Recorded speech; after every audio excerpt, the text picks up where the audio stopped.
नमस्ते दोस्तों, स्वागत है आपका द स्टडी इन विलेज में। आज है 5 फरवरी। तो इस वीडियो में हम आपको the Hindu, Jansatta, PIB, the Indian Express, Down to Earth के जो मोस्ट इंपॉर्टेंट आर्टिकल्स होते हैं उन पर चर्चा करेंगे। तो चलिए आगे बढ़ते हैं। ये रिवीजन के लिए है आज, क्योंकि आज संडे है, तो आज संडे में सिर्फ आपका रिवीजन होगा, तो इसको जल्दी जल्दी मतलब बताया जाएगा। तो इसकी वीडियो ऑलरेडी आ चुकी है, तो आपको सिर्फ ये रिवीजन के लिए लाया जा रहा है। ठीक है। बास जल संधि जो है ऑस्ट्रेलिया और तस्मानिया के बीच में, राज कैथवास ने फिर से बहुत अच्छा आंसर दिए हैं। जल जीवन मिशन जो है ये जल शक्ति मिनिस्ट्री के अंतर्गत नरेंद्र मोदी ने 15 अगस्त 2019 को लागू किया था। और यहाँ पे देखिए हम लोग बजट की बात कर लेते हैं। इसमें क्या है, एनुअल फाइनेंशियल स्टेटमेंट जो है, या मतलब इसको हम बजट को एनुअल फाइनेंस स्टेटमेंट कहते हैं। ये आर्टिकल 112 के अंतर्गत आती है। 2016 में बजट फरवरी के लास्ट में प्रस्तुत किया जाता था। 2016 से 1 फरवरी से प्रस्तुत किया जाने लगा। स्टेट बजट जो है 2002 में आता है, यानी कि राज्य का बजट बही खाता में प्रस्तुत किया जाता है। जो रेड कलर का बैग लिए रहते हैं वित्त मंत्री, वो बही खाता है।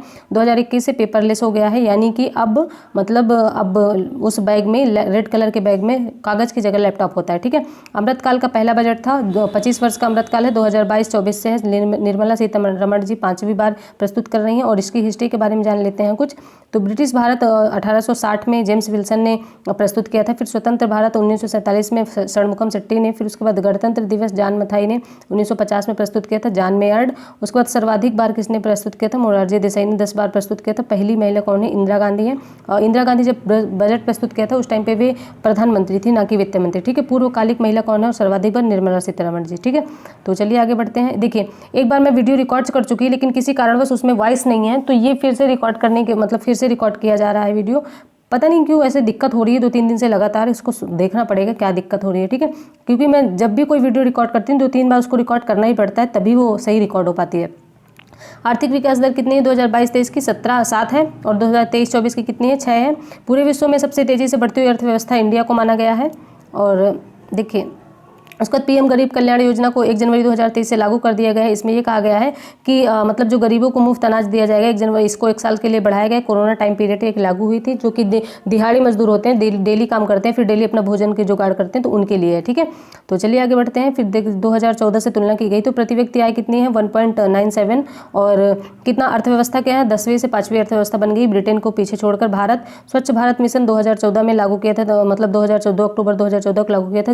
11.7 करोड़ घरेलू शौचालय का निर्माण किया गया। उज्ज्वला योजना 1 मई 2016 को लागू की गई थी, बलिया उत्तर प्रदेश से। ठीक है। तो इसमें क्या है कि 9.6 करोड़ रुपए एलपीजी कनेक्शन हुए हैं।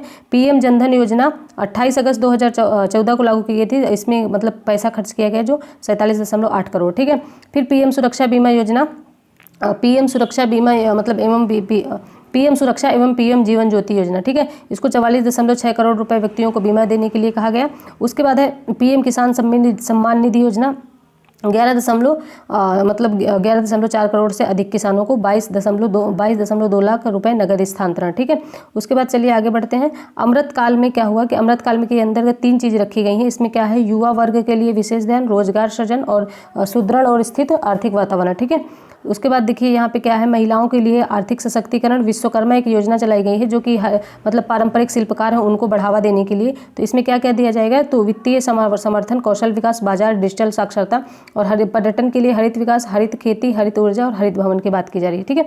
चलिए आगे बढ़ते हैं। फिर बजट की देखिए 7 प्राथमिकताएं हैं। इसमें समावेशी विकास, अंतिम छोर, युवा शक्ति, वित्तीय और हरित क्षमता उभारना और अवसंरचना का विकास। ठीक है।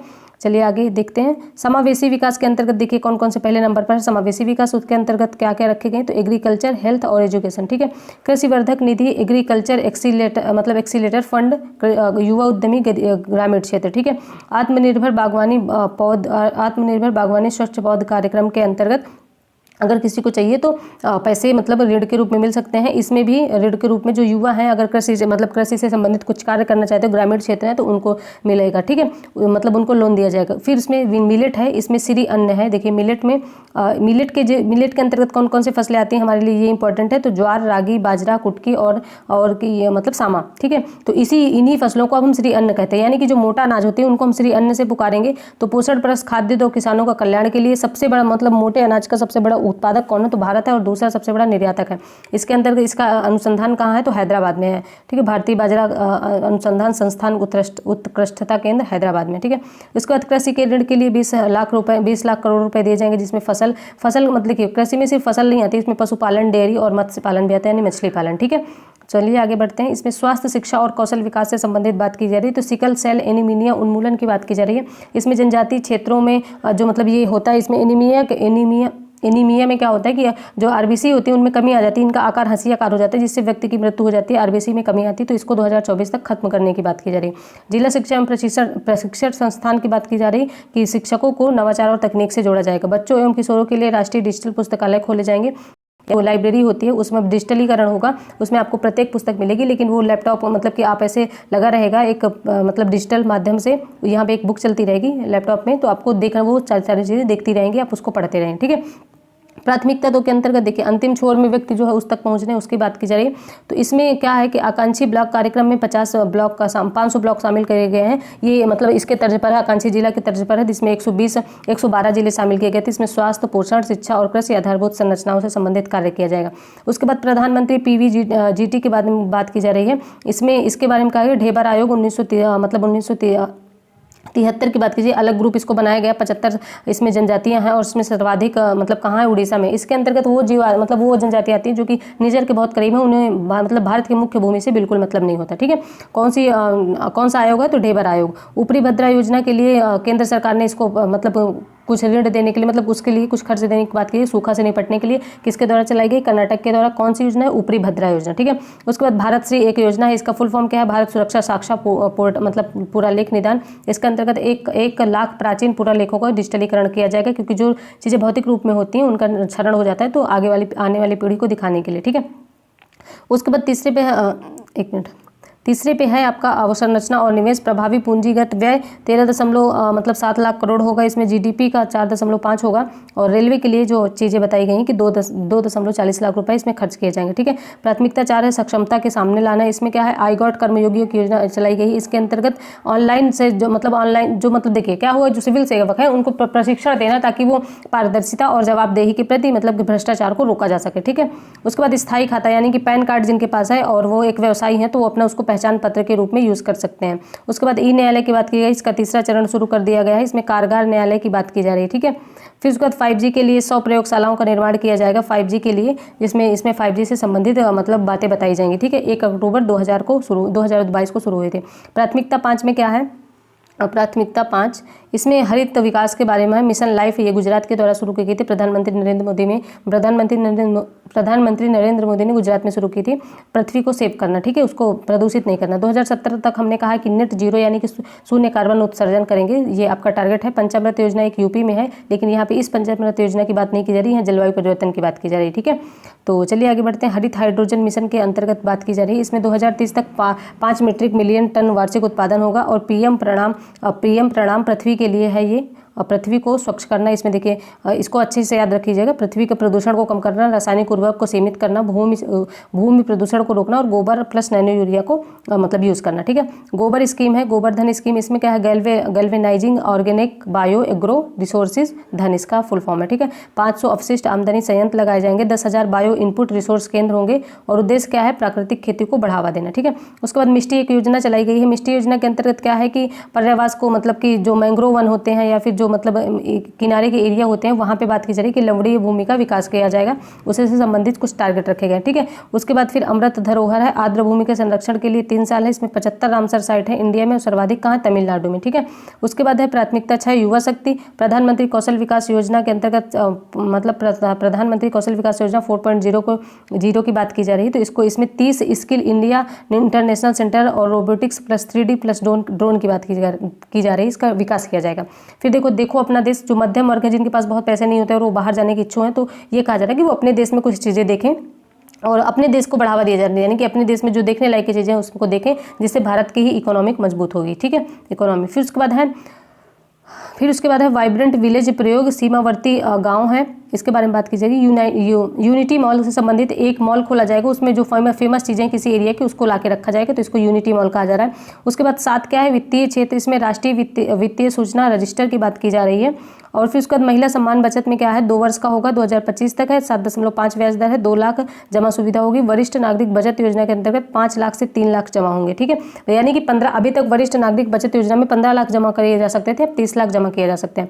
उसके बाद राजकोषीय प्रबंधन के बारे में बातचीत की गई है। देखिए इसमें क्या है, राजकोषीय प्रबंधन में ये बताया गया है कि इसका जो राजकोषीय प्रबंधन में जो जीएसडीपी यानी कि जो स्टेट का मतलब जीएसडीपी है, इसको 3.5 से अधिक नहीं होना चाहिए। इंडिया का कितना 2022-23 में 6.4, 2023-24 में 5.9 और 2025-26 में 4.5 रहने का अनुमान है। ठीक है, उसके बाद व्यक्तिगत आयकर के बारे में बात कर लेते हैं। देखिए यहाँ पे है कि रिबेट में पहले 5 लाख था, अब 7 लाख है, यानी कि अगर आप रिबेट में 7 लाख है, 7 लाख आपकी इनकम है तो आपको 0 टैक्स पड़ेगा। ये आपको इकोनॉमी में पढ़ाया जाएगा। ठीक है, और अब 5 स्लैब है, पहले 6 स्लैब थे, अब 5 स्लैब है, यानी कि पहले 2.5 लाख तक मतलब अगर आप 2.5 लाख तक इनकम है तो आपका 0 मतलब कि टैक्स था। अब क्या है, 0 से 3 लाख तक इनकम है तो 0% टैक्स, और 3 से 6 तो 5% टैक्स, 6 से 9 तो 10% टैक्स, और 9 से 12 तो 15% टैक्स, और 12 से 15 तो 20% टैक्स, और 15 से ऊपर तो 30% टैक्स। ठीक है, इसके बारे में बात की गई। फिर उसके बाद रुपया कहाँ से आता है, कहाँ जाता है, इसके बारे में बातचीत करते हैं। रुपया कहाँ, देखिए कहाँ से आता है, इसे जैसे जीएसटी में रुपया 17% आता है, फिर मतलब जीएसटी से 17% आता है। सबसे ज़्यादा हम उधार लेते हैं, उधार से हमारा रुपया आता है 34%, यानी कि 100 रुपये है तो 34 रुपये उधार से आया। उसके निगम कर से 15%, आयकर से 15%, ऋण रहित पूंजी से 2%, केंद्रीय उत्पाद से 7%, सीमा शुल्क से 4% और कर रहित प्राप्तियाँ से 6%। ठीक है, आगे चलिए आगे बढ़ते हैं। रुपया कहाँ जाता है इसके बारे में बातचीत कर लेते हैं। तो रुपया कहाँ जाता है, सबसे पहले अगर हम ब्याज ले रहे हैं तो उसके अदायगी में तो जाएगा ही। तो सबसे ज़्यादा रुपया कहाँ जाता है, 20 रुपये आपको ब्याज अदायगी में मूलधन अलग से दिया जाता है। उसके बाद फिर 8% रक्षा में, जबकि रक्षा में इतना कम नहीं होना चाहिए और ज़्यादा होना चाहिए, तो इसको आप ध्यान दे सकते हैं। सबसे कम कहाँ जाता है, ज़्यादा कहाँ जाता है, आप इसको देख सकते हैं। ठीक है, तो चलिए आगे बढ़ते हैं। देखिए एजुकेशन में किसी देश को आगे बढ़ाना है तो एजुकेशन और हेल्थ दोनों मजबूत होने चाहिए। यहाँ एजुकेशन में 2.9% खर्च किया जाता है जीडीपी का, और हेल्थ में 2.1% जीडीपी का। ठीक है, चलिए आगे बढ़ते हैं। यहाँ फिर अब दूसरा मतलब रिवीजन है। एनुअल स्टेट मतलब ऑफ एजुकेशन रिपोर्ट एक जारी की गई थी रूरल एरिया की। इसमें बताया गया है कि बच्चे मैथ्स में ज़्यादा ध्यान दे रहे हैं, ग्रामीण मतलब जो ग्रामीण क्षेत्र के बच्चे वो मैथ्स में ज़्यादा ध्यान दे रहे हैं, और उसमें इससे क्या हो रहा है कि उनके जो अदर सब्जेक्ट है उसके पढ़ने की क्षमता और याद करने की क्षमता कमजोर हो गई है। प्रथम एनजीओ के द्वारा जारी किया जा रहा है। ठीक है, उसके बाद डाउन टू अर्थ की बात की जा रही है। WHO के द्वारा एक रिपोर्ट जारी की गई कि 5 अरब लोग प्रतिवर्ष मतलब इसके ट्रांस फैट के शिकार हो रहे हैं। ट्रांस फैट वो होते हैं जो हम लोग बाहर की चीज़ें खाते हैं, जैसे पिज्जा, बर्गर, या फिर वो जो हमारे बॉडी के लिए काफ़ी नुकसानदेह होते हैं। इसमें हृदय और मृत्यु का खतरा बना रहता है। ठीक है, फिर उसके बाद योजनाओं के बारे में बात की जाए, योजनाओं के बारे में बात कर लेते हैं। तो अग्निपथ योजना है, 4 साल की है। अग्निवीर है, अभी थोड़े दिन पहले प्रोटेस्ट हुआ था। लाडली योजना मध्य प्रदेश में है। चिरंजीवी योजना राजस्थान में 10 लाख रुपए बीमा। और फिर पीएम स्कूल योजना, ये 5 सितंबर 2000 को लागू की गई आधारभूत संरचनाओं का विकास करने के लिए। एनम एजुथम योजना, ये तमिलनाडु की है। और ध्यान रखिएगा भारत को मोटे अनाज को वैश्विक केंद्र कहाँ है, तो हैदराबाद में है। फिर उसके बाद श्री अन्न के अंतर्गत कौन कौन सी फसल आते हैं, बाजरा, मक्का, कुटकी, रागी और ज्वार। ठीक है, ये और मोटे अनाज में प्रथम स्थान पर इंडिया और निर्यात में सेकंड स्थान पर है। ठीक है, तो चलिए आगे बढ़ते हैं। इक्वेटोरियल गिनी मतलब एक देश है इक्वेटोरियल गिनी, वहाँ वो इक्वेटर पर है, यानी कि भूमध्य रेखा पर। तो पहली प्रधानमंत्री उसकी कौन बनी है, मैनुएला रोका बोटे। ठीक है, और राष्ट्रपति कौन है, माबासागो। 1979 से ये अभी तक राष्ट्रपति वहाँ के हैं, और अभी दूसरे राष्ट्रपति हैं। हाइफा बंदरगाह को अडानी समूह ने इसका मतलब अधिग्रहण कर लिया है, और इसराइल में है। हाइफा युद्ध जो हुआ था 1918 में हुआ था, जोधपुर, हैदराबाद, मैसूर की सेना ने मिलकर किया था, और इसका नेतृत्व करता था दलपत सिंह। ठीक है, इंडिया और इसराइल के बीच जो संबंध है वो 1992 से अभी तक है, यानी कि 30 साल कंप्लीट हो गए हैं। ठीक है, और उसके बाद फिर I2U2 के अंतर्गत इंडिया, इजराइल, यूएसए और यूएई आते हैं। वर्ल्ड इकोनॉमिक आउटलुक रिपोर्ट अंतर्राष्ट्रीय मुद्रा कोष जारी करता है। विश्व वृद्धि इसमें 3.4 मतलब वर्ल्ड इकोनॉमिक आउटलुक रिपोर्ट के अनुसार 3.4 रहेगी वृद्धि पूरे विश्व की 2022 में, और 2023 में रहेगी 2.9, और 2024 में रहेगी 2.1। ठीक है, IMF के द्वारा जारी की जाती है। यूपीएससी का पूछा हुआ क्वेश्चन है। उसके बाद IMF के अनुसार सबसे तेजी से बढ़ती हुई विश्व की अर्थव्यवस्था कौन है, इंडिया 5वें नंबर पर पहुंच गई है, ब्रिटेन को पीछे छोड़ के, और 2023 में इसकी वृद्धि दर रहेगी 6.1। IMF की स्थापना 2044 में हुई थी। हेडक्वार्टर वाशिंगटन DC में। नवीनतम देश इंडोरा है जो कि 190 नंबर का है। ठीक है, चलिए आगे बढ़ते हैं। यहाँ पे यूनेस्को ने किस देश में ओडिशा शहर को मतलब खतरे की सूची में शामिल कर दिया है। ये यूक्रेन का है, इसमें हमला कर दिया है ये रसिया ने, तो इसको खतरे की सूची में शामिल कर दिया। यानी कि अगर अब ओडिशा शहर में हमला किया जाता है रूस के द्वारा, तो ये माना जाएगा कि यूनेस्को पर हमला है। तो यूक्रेन और इंडिया में अभियान चला था जब यूक्रेन से भारतीयों को निकालने के लिए, ऑपरेशन गंगा, जब युद्ध शुरू हुआ था तब। और फिर यूनेस्को में विश्व धरोहर में कितने देश मतलब कितने स्थान शामिल हैं, तो 40 स्थान शामिल है। इंडिया के कितने हैं, देखिए सांस्कृतिक हैं जिसमें प्राकृतिक 32 है, प्राकृतिक 7 है, मिश्रित 1 है। ठीक है, और चलिए आगे बढ़ते हैं। फिर उसके बाद अंतर्राष्ट्रीय सौर गठबंधन का नवीनतम हस्ताक्षरकर्ता कौन है?